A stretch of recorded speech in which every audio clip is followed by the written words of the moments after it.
Hello, I'm Gordon Lang, editor of CameraLabs.com. I'd like to give you a brief video tour around the Canon EF-S 17-55mm lens. Here it is, the 17-55mm. Now this lens is only compatible with EF-S Canon bodies, and that includes models like the EOS 400D or Rebel XTI, which is what I've got it mounted on here. Now this lens has a focal range of 17-55mm, and that's almost identical to the kit lens. So at this point, if you own the kit lens, you'll no doubt be wondering, why is this one so much bigger, so much heavier, and also so much more expensive?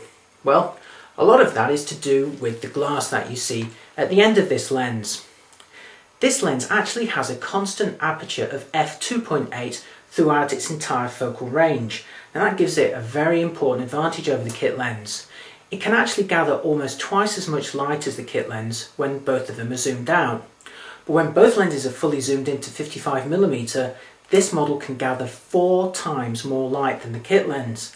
And that obviously makes it a very practical option if you're into taking pictures under very low lighting conditions. One of the other things that makes it very practical under these conditions are its built-in image stabilization features. Now, image stabilization on this lens uses a special glass element within the barrel that actually adjusts as you're taking the picture to counteract the camera shake. And the benefit of having it built into the lens is that you can see the effect through the optical viewfinder, and that's very reassuring when you're taking your pictures. One of the other benefits of this lens over the kit model is its focusing speed. This uses a USM focusing motor that's very quiet and very quick. The build quality is also much better than the kit lens. So, now you've seen what the benefits are in terms of its physical characteristics, let's have a look at some examples in practice. We'll start with a shot taken with the kit lens zoomed all the way out to 18mm. Now here's the same scene taken with the 17-55 zoomed all the way out to 17, and you can see it's a little bit wider than the kit lens can get. Not by a great deal, but a little bit nonetheless.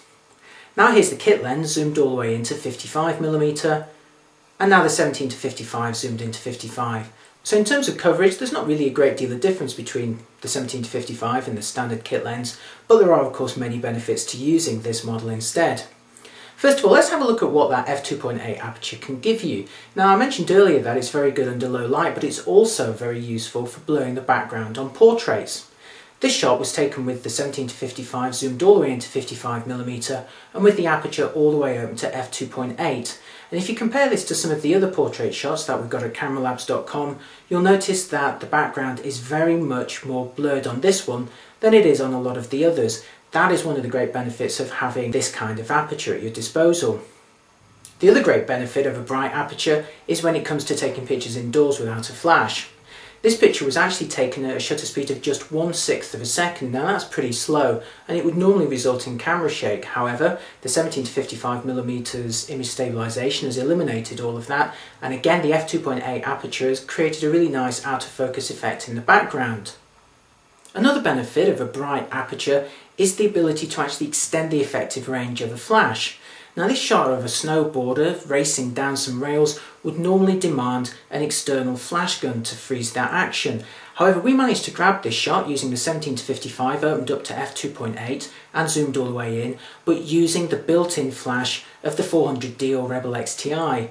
Now that would not be possible had we been using the kit lens.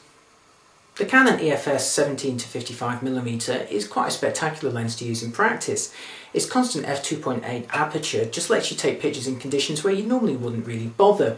Either you'd know it'd just be a bit too dark for the exposure to come out right, maybe the exposure would have to be too long and result in camera shake, or you'd know from experience that the flash just wouldn't reach far enough.